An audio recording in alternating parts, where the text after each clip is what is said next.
¿Qué va a hacer? Bueno, arranquemos. Vamos a ver problemas del capítulo 7.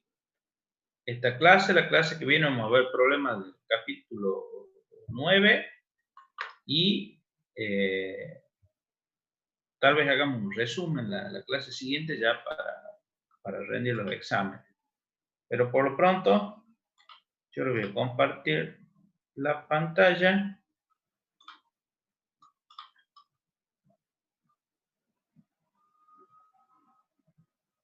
¿Sí? Y a esto lo vamos a poner a grabar por si alguien necesita después reverlo, revisar. Bien. Bueno, en el capítulo 7, si recuerdan, hemos visto todo lo referido a las densidades de flujo eléctrico, a las intensidades de campo eléctrico en materiales dieléctricos y las capacitancias asociadas a estos materiales dieléctricos. ¿Sí? Entonces, la idea es que podamos nosotros trabajar ahora un poco con eso, viendo qué pasa con las densidades de flujo, qué pasa con las intensidades de campo eléctrico en los materiales dieléctricos sobre todo cuando tenemos más de un material y hay alguna entrecara o hay algún cambio de medio que hace que las magnitudes se modifiquen, tanto la densidad de flujo como la intensidad de campo eléctrico, y que es lo que termina dando lugar a los capacitores que nosotros conocemos.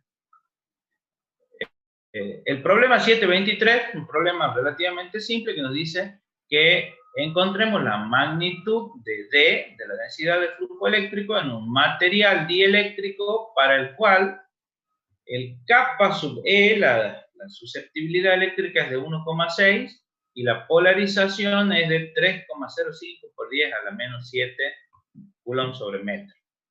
¿Sí? Nosotros sabemos que el campo eléctrico lo podemos expresar como el valor de la polarización sobre kappa E por epsilon 0.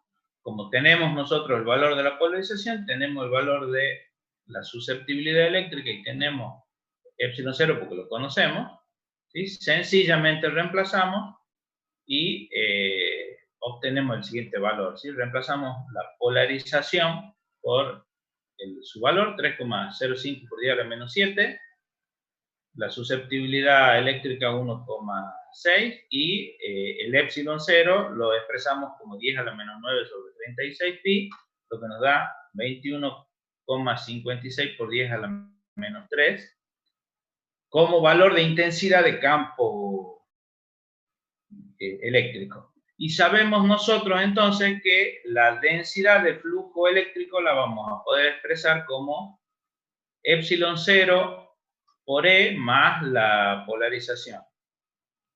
Es decir que, si reemplazamos nosotros el valor que hemos obtenido en el paso anterior, sencillamente operamos, ponemos el valor de epsilon 0, 10 a la menos 9 sobre 36 pi, por el módulo de la intensidad de campo eléctrico, más los 3,05 por 10 a la menos 7 de la polarización, y nos da una densidad de flujo eléctrico de 49,6 por 10 a la menos 6 coulomb sobre metro cuadrado, que es lo que nos está pidiendo que encontremos la magnitud. Este es un problema sencillo para que nos vayamos encontrando con las ecuaciones que rigen, ¿sí?, el fenómeno en sí.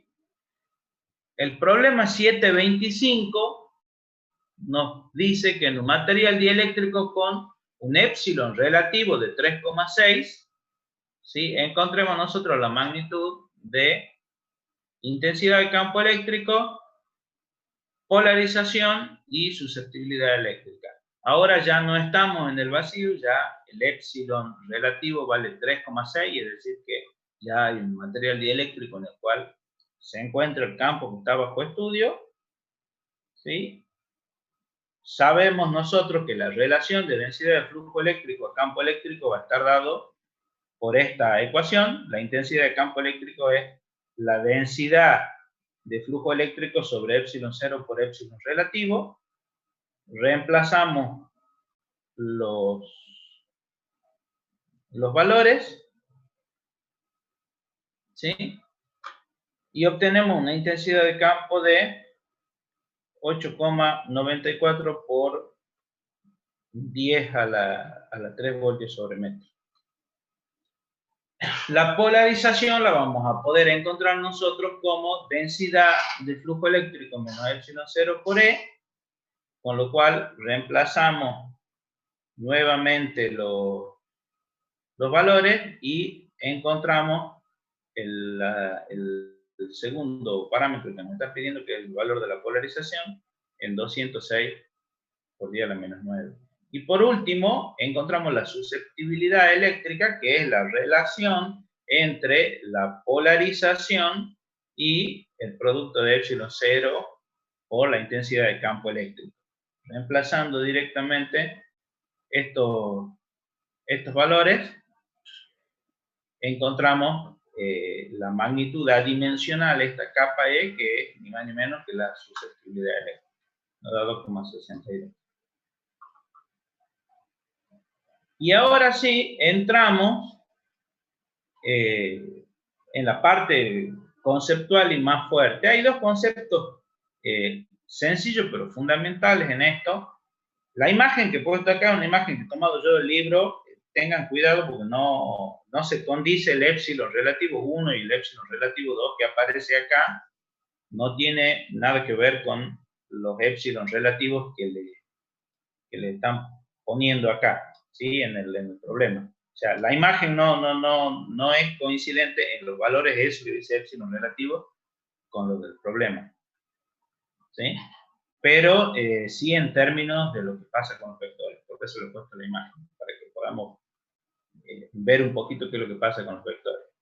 Y el problema este nos dice que dado el campo eléctrico E igual a menos 3A sub X más 4A sub Y menos 2A sub Z, expresado es un voltio sobre metro, en la región Z menor que 0, donde epsilon relativo vale 2, encuentre usted la intensidad de campo eléctrico en la región Z mayor que 0, es decir, en la región opuesta a esta, ¿sí? Para el cual el epsilon relativo vale 6,5.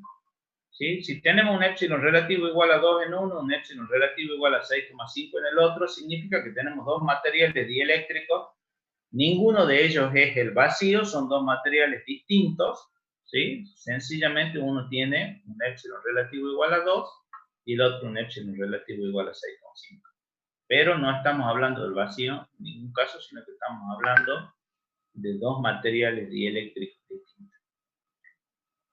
Bueno, planteamos nosotros algunas igualdades. ¿Qué es lo que nos decían a nosotros la teoría? Cuando nosotros tenemos un campo eléctrico que cambia de un medio a otro, ¿sí? Al pasar de un medio que tiene un valor de epsilon relativo a otro con un valor distinto, se producen algunas variaciones en el campo, ¿sí?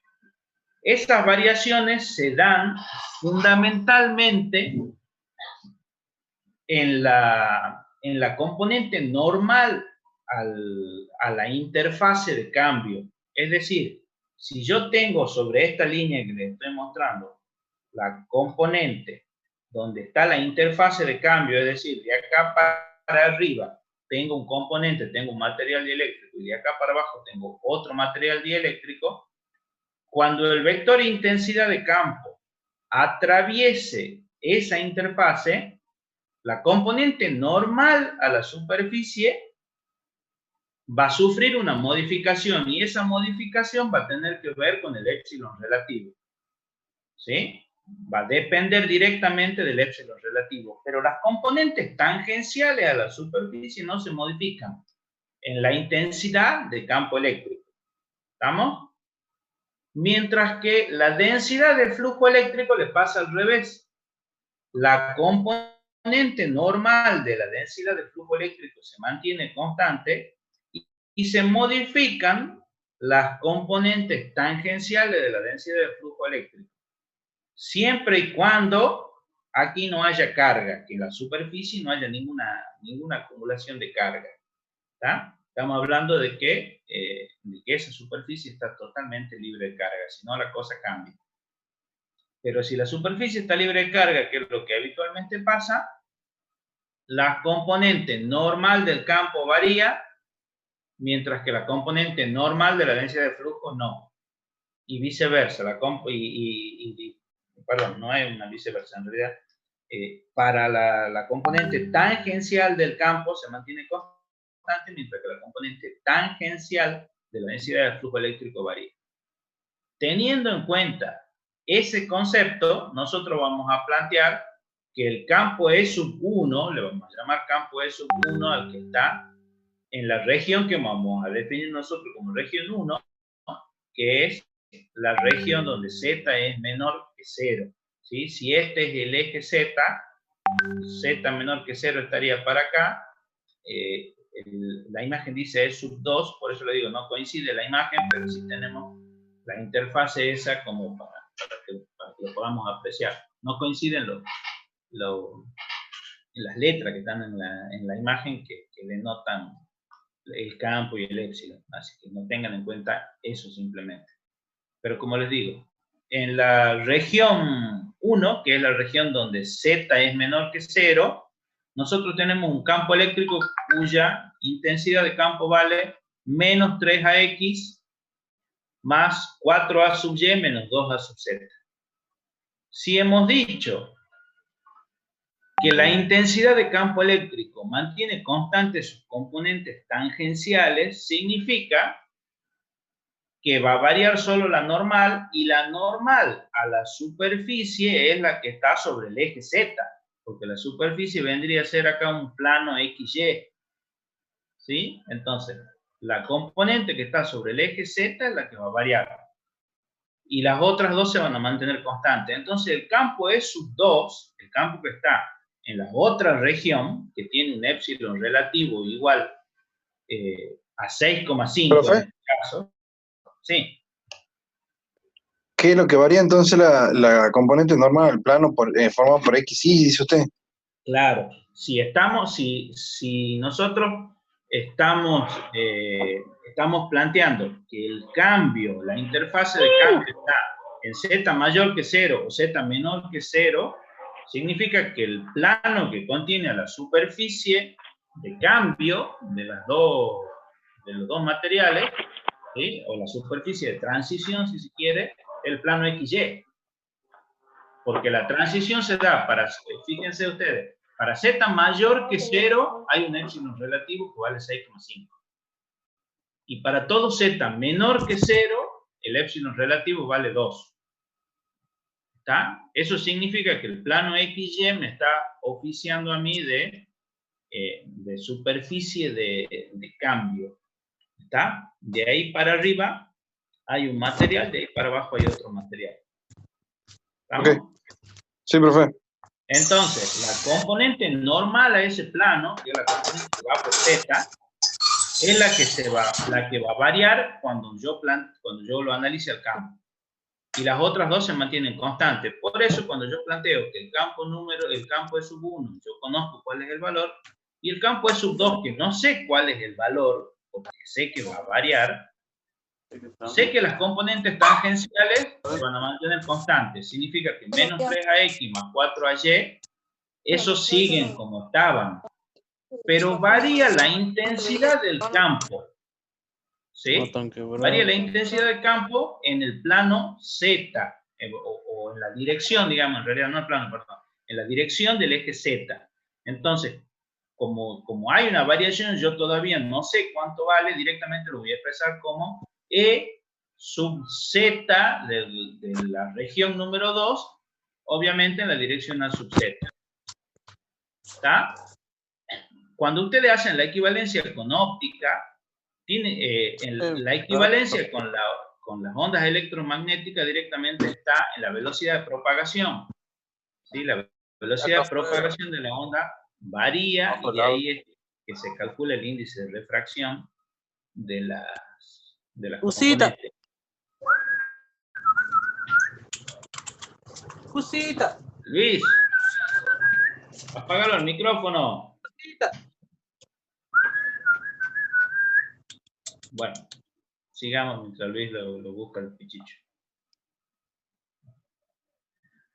Como hemos dicho, se mantiene constante las componentes tangenciales, varía únicamente las componentes normales, es decir que yo al plantearlo al campo de sub 2, lo planteo como menos 3ax más 4ay, que son las mismas componentes del campo de sub 1, y ahora en la dirección z pongo menos e sub z2, que no sé cuánto vale todavía, en la dirección a sub z. Hago el mismo planteo para la densidad de flujo eléctrico. Yo sé que la densidad de flujo eléctrico está vinculada con la intensidad de campo eléctrico por la siguiente ecuación. Densidad de flujo eléctrico es epsilon0 por epsilon relativo por la intensidad de campo eléctrico, ¿verdad? Entonces, para el campo 1, que yo lo conozco, puedo calcular directamente cuánto vale el D sub 1.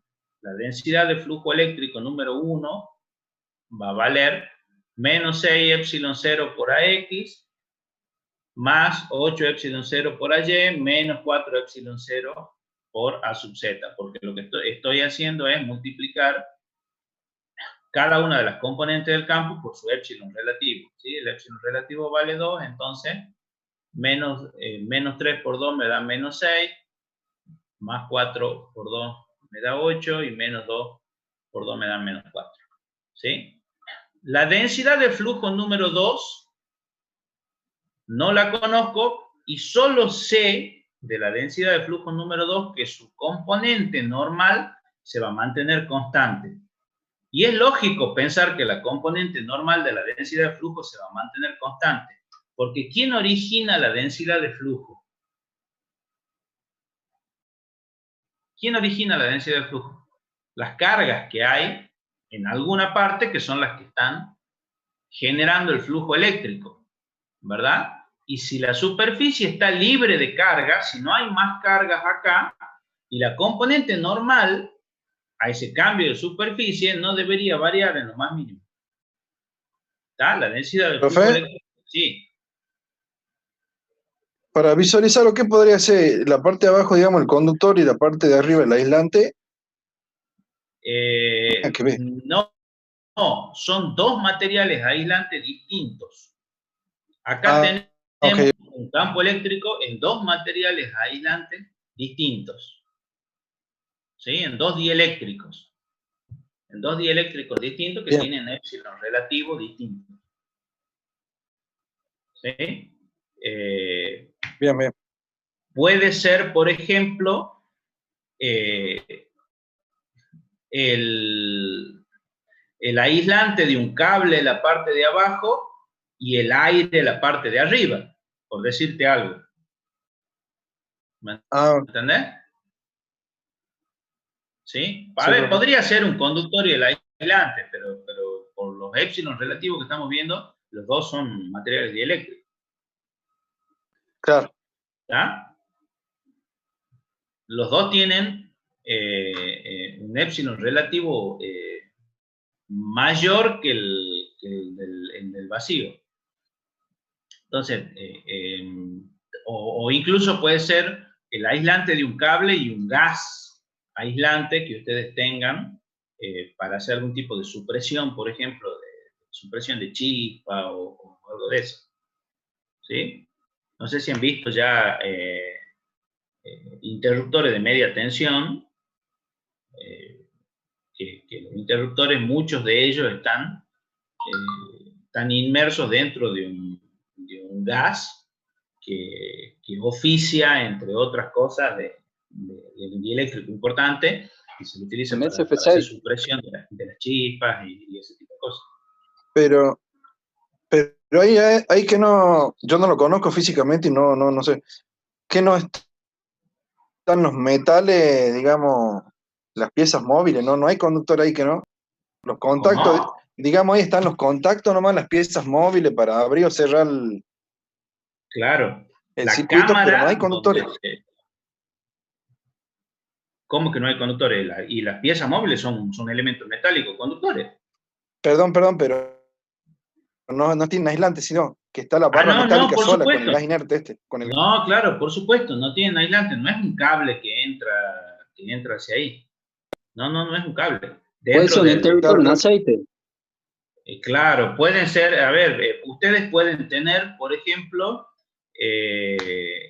un bobinado dentro de, un bobinado que está sumergido en aceite. El bobinado de cobre tiene una capa aislante, ¿sí? Tiene una capa de barniz, que es una capa de barniz aislante. Y aparte de eso, está sumergido en otro material dieléctrico más, ¿sí? Que es el aceite. Ah, ahí está, profe, ahí está. ¿Entendés? Sí, sí. Puede parecer absurdo decir, bueno, ¿para qué tenemos dos aislantes? Aislante de aislante. No, no es tan absurdo. Aparecen muchas veces, en muchas ocasiones.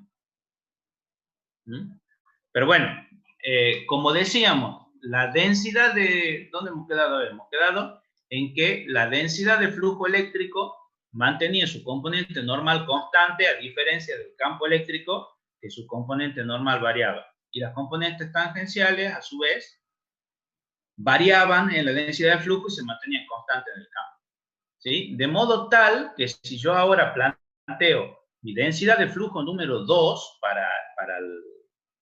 para la superficie 2, voy a tener dos componentes que no conozco porque están variando en la dirección A sub X y en la dirección A sub Y, entonces le voy a llamar dx2, porque es de la densidad de flujo 2 en la dirección X, en la dirección A sub Y, en la dirección A sub X, perdón, d sub Y2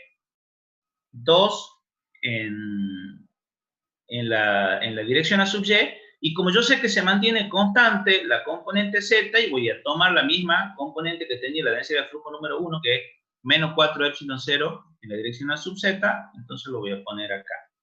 Teniendo ya estas cuatro ecuaciones, y sabiendo que se mantiene la relación de densidad de flujo e intensidad de campo de la forma de densidad de flujo igual a epsilon 0 por epsilon relativo por intensidad de campo, como estoy analizando la densidad de flujo del material 2, será el epsilon 0 por epsilon relativo del material 2 por la intensidad de campo del material 2. De modo tal que yo puedo ya empezar a operar estas ecuaciones y despejar, por ejemplo, el E sub Z. ¿Sí? Despejo el E sub Z, del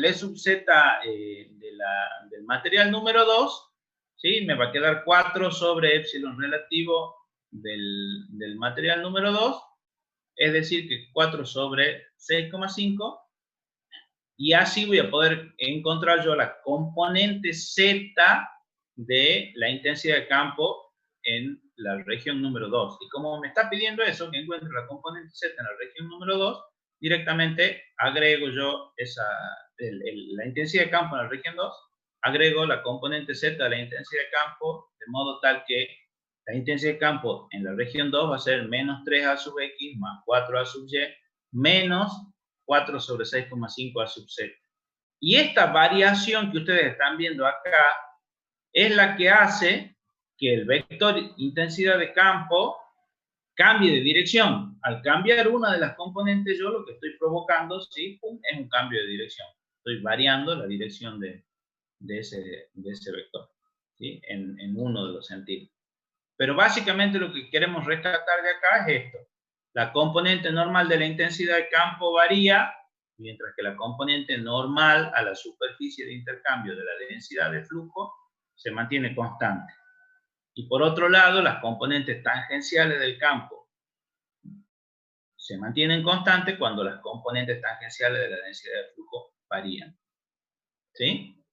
Entonces veamos el problema 727. El problema 727 nos dice, dado la densidad de flujo 2A sub X menos 4A sub Y más 1,5A sub Z en la región X mayor que 0, que es un espacio vacío, ¿sí? Ahí no me están diciendo cuánto vale el epsilon relativo, sino que me están diciendo es un espacio vacío, o sea que el epsilon de esa región ¿sí? El épsilon relativo, en realidad esa región vale 1 porque estamos hablando del vacío, es épsilon 0, lo que yo voy a considerar.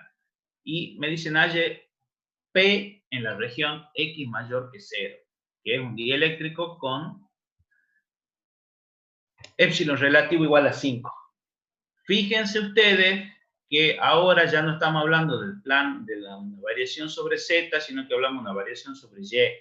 Entonces, el plano que me marca a mí la interfase de cambio entre un dieléctrico y otro va a ser el plano YZ, ¿sí? Y la variación la voy a obtener yo ya no en la componente Z del campo, sino en la componente X del campo.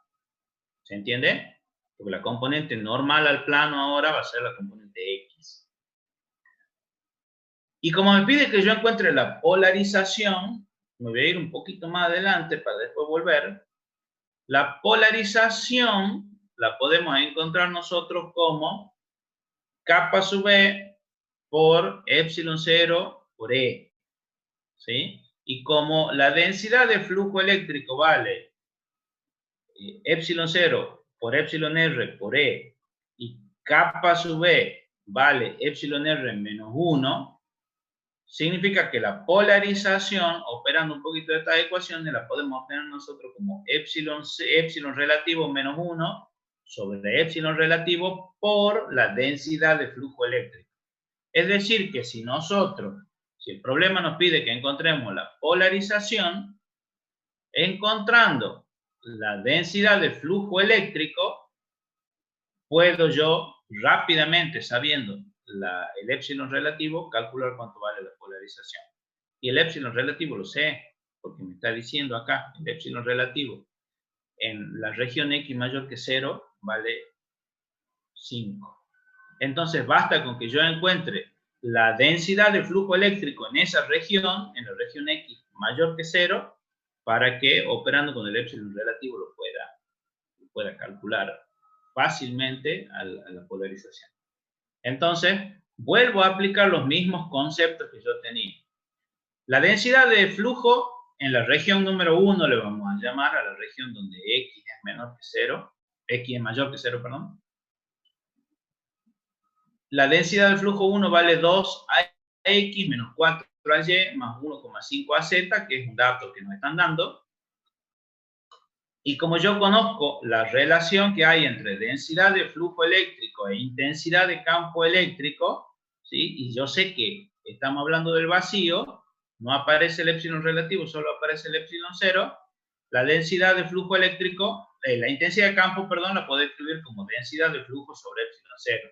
Entonces divido cada una de las componentes en épsilon 0 y obtengo la intensidad de campo eléctrico en la región 1.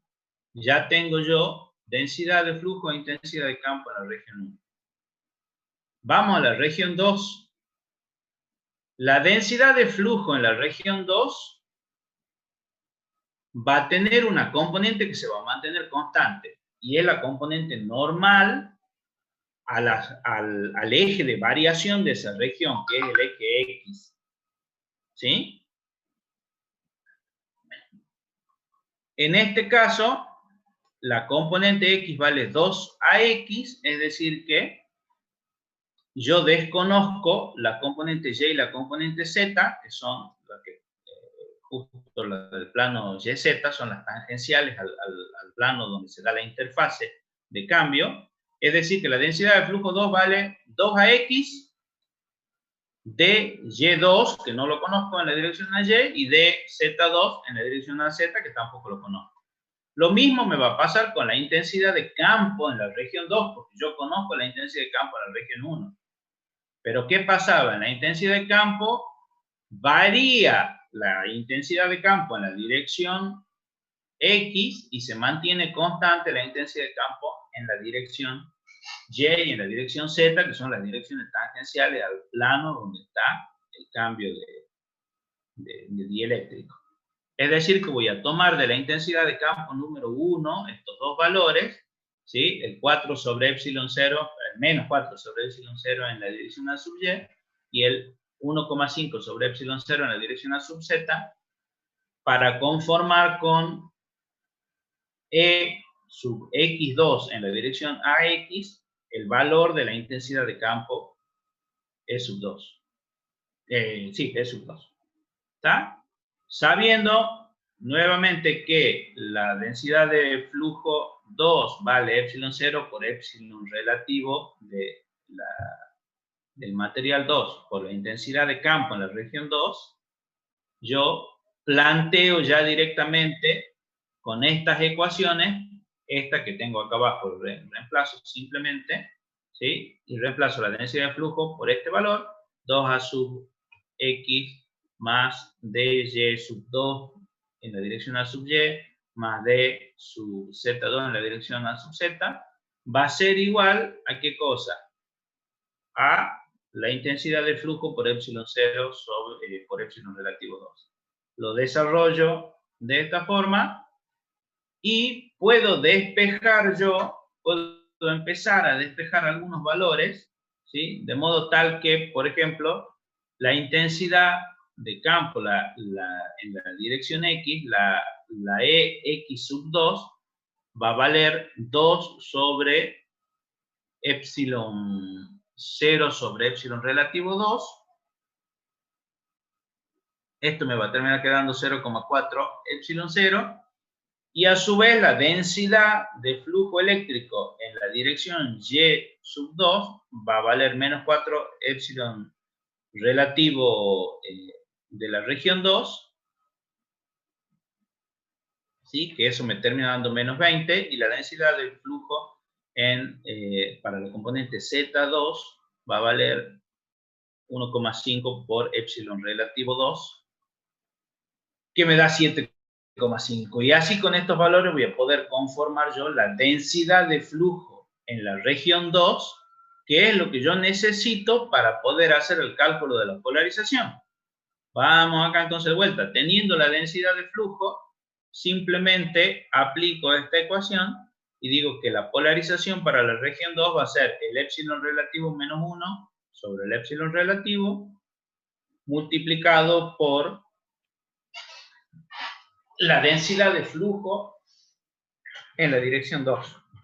Hago este producto y sencillamente encuentro la polarización en la región 2 que vale 8,5 en la dirección A sub y, en la dirección A sub X, perdón, menos 16 A sub Y más 6 A sub Z coulomb sobre metro cuadrado. ¿Sí? Otra vez hemos aplicado este concepto. La componente del campo varía en la dirección normal y la componente de la densidad de flujo se mantiene constante. Y las componentes del campo se mantienen constantes en las direcciones tangenciales y las de la densidad de flujo se mantienen constantes en las direcciones tangenciales. ¿Está? Con ese concepto van a poder resolver la mayoría de los problemas que se van presentando. Pues se presentan problemas de 2 dieléctricos, 3 dieléctricos, ¿sí? Y por último, hemos puesto un problema bien sencillito, más que nada para que empiecen a cobrar algo de dimensión de los valores capacitivos que ustedes van a obtener en función de ciertos tamaños. Nos pide que encontremos la capacitancia de un condensador de placas paralelas con un dieléctrico epsilon relativo igual a 3, ¿sí?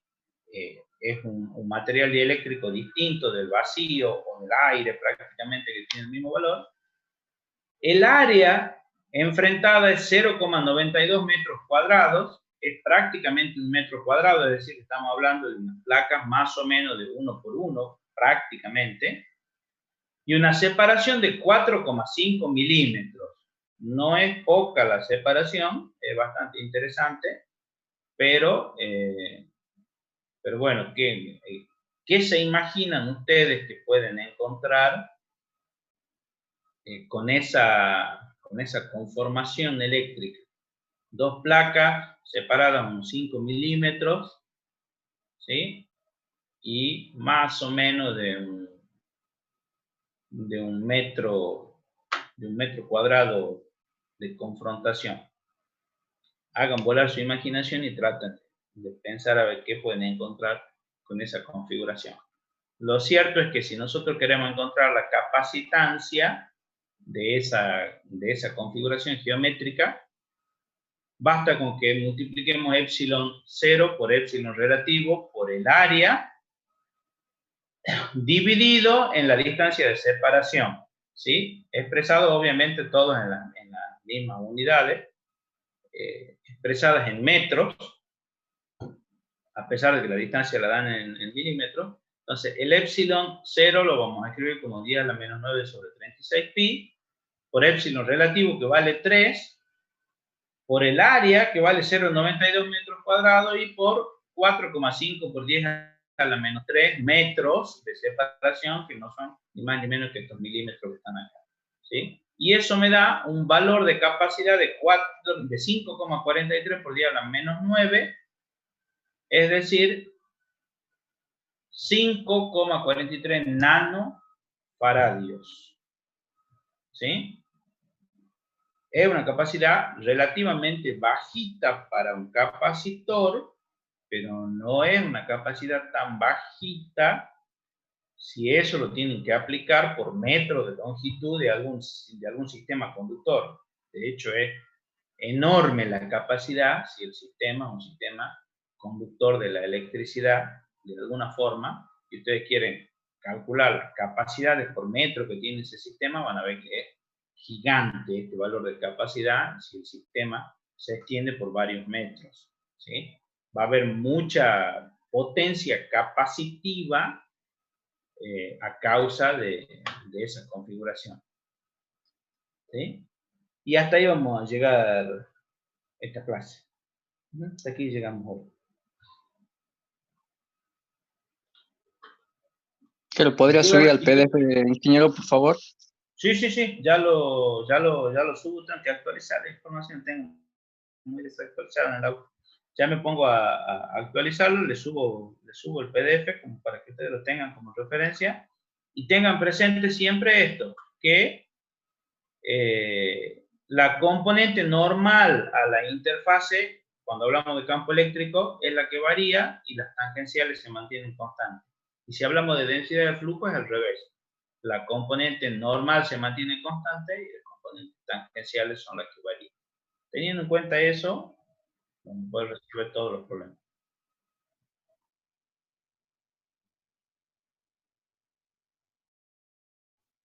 Sí.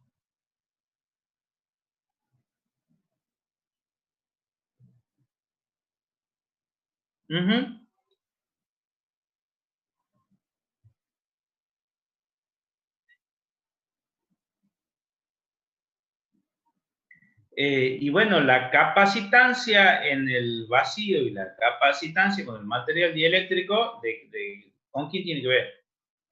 Y con el material que le estás poniendo, y el valor que te define ese material es el epsilon R.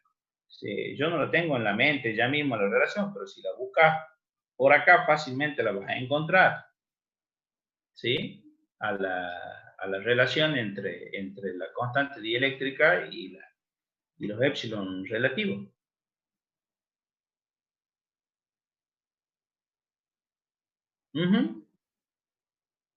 Por eso, tenés un capacitor sin este epsilon R y tenés un capacitor con este epsilon R.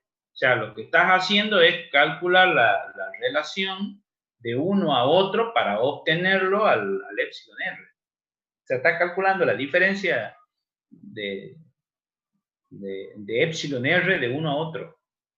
Estás calculando el valor de epsilon R, en pocas palabras.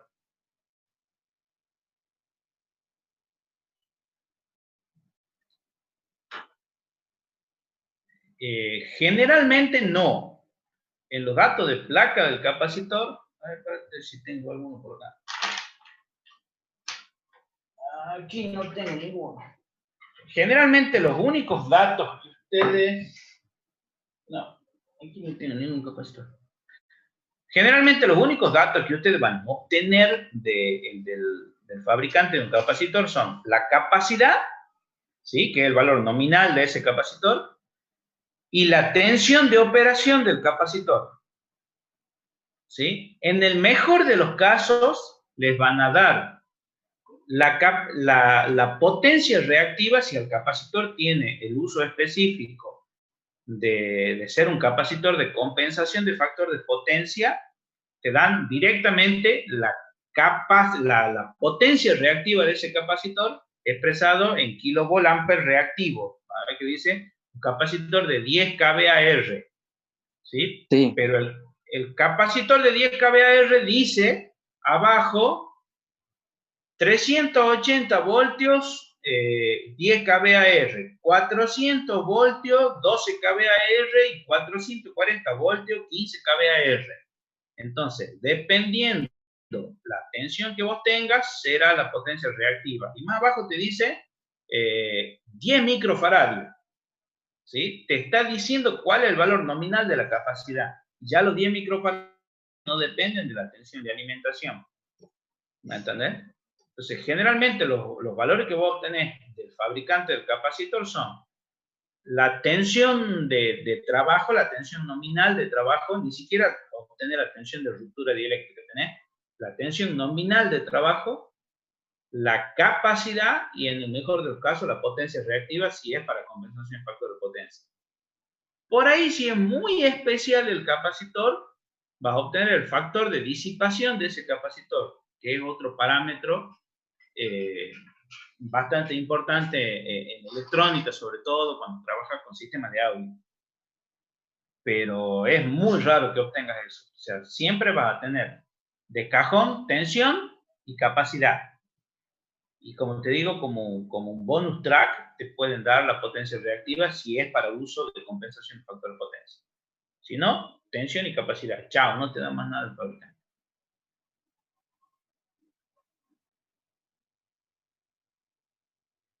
Difícilmente lo sepas, salvo que sea un capacitor muy especial y el fabricante te dé la hoja de datos completa de ese capacitor, difícilmente lo sepas.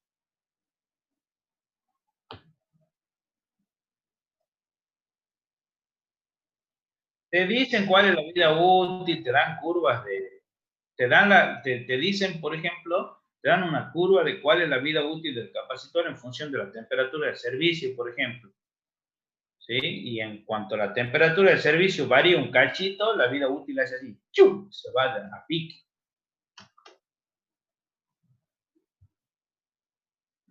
Sí, eso siempre es importante. Generalmente, a ver,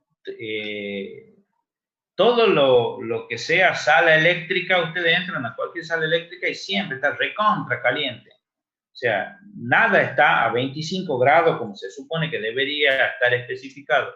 Todo está a 30, 35, 40. Abren un tablero y siempre está caliente el tablero. Entonces, bueno, eso impacta directo en la vida útil de los componentes. Sobre todo cuando hay componentes electrónicos en el medio. Pero es tremendamente notorio el impacto cuando hay componentes electrónicos.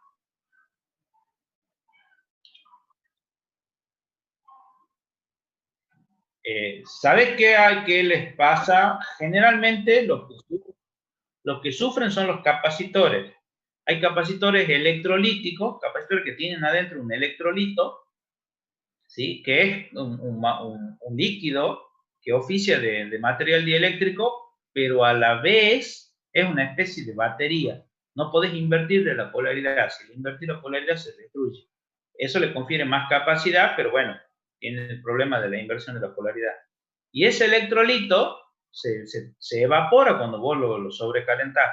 Y les pasa, por ejemplo, va a encontrar muchas veces, ¿han visto los interruptores automáticos o los interruptores motorizados de algunos tableros? ¿Sí? Interruptores, estamos hablando de 630 amperes, interruptores de 1000 amperes, cosas así.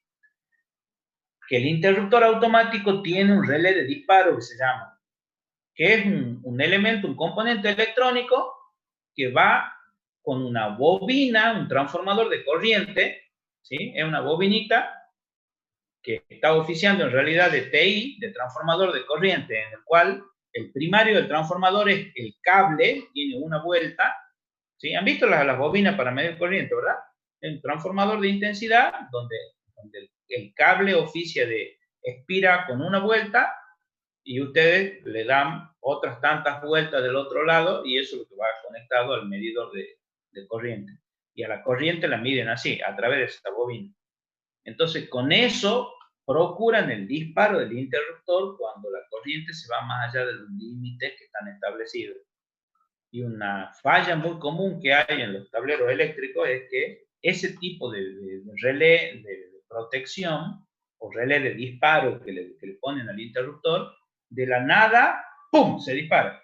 Entonces, en lo mejor que, y sobre todo cuando empieza a levantar empieza a haber más temperatura, empieza el calor, aumenta la temperatura del ambiente, aumenta más la temperatura dentro del tablero, aumenta la corriente por los consumos que hay de aire acondicionado y todo, y el relé dispara mucho antes o en cualquier momento. O sea, si ustedes lo han seteado, por ejemplo, a 800 amperes, llegan a los 400 y ¡pum!, se dispara de la nada. Y al día siguiente anda bien todo el día, y a los 3 días, otra vez a los 250, ¡pum!, se dispara y te abre el interruptor.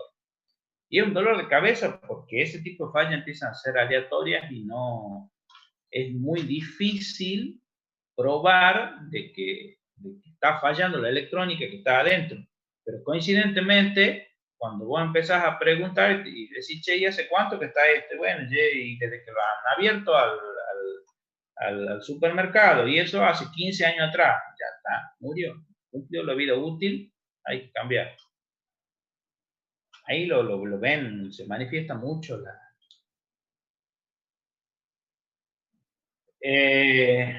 lo que pasa es que vos no podés muchas veces jugarte a hacer una reparación que falle.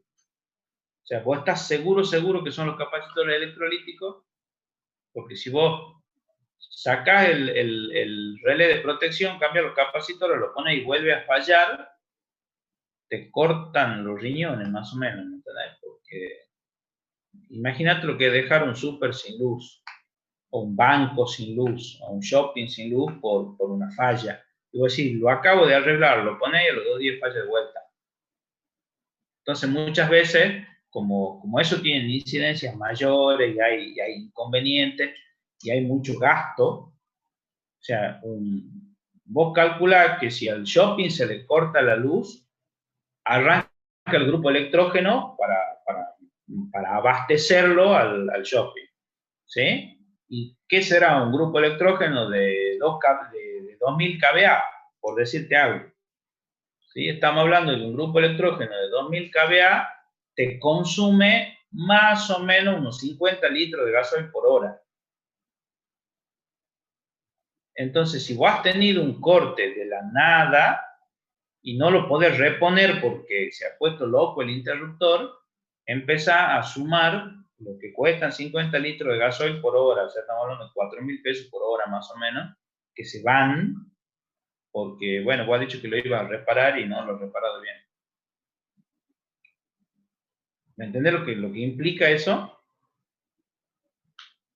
Hay que tener cuidado con ese tipo de cosas. Muchas veces hay sistemas donde es mejor, por una cuestión de fiabilidad, no reparar la electrónica, tirarla a la basura y poner el equipo nuevo. Bueno. Listo, chicos.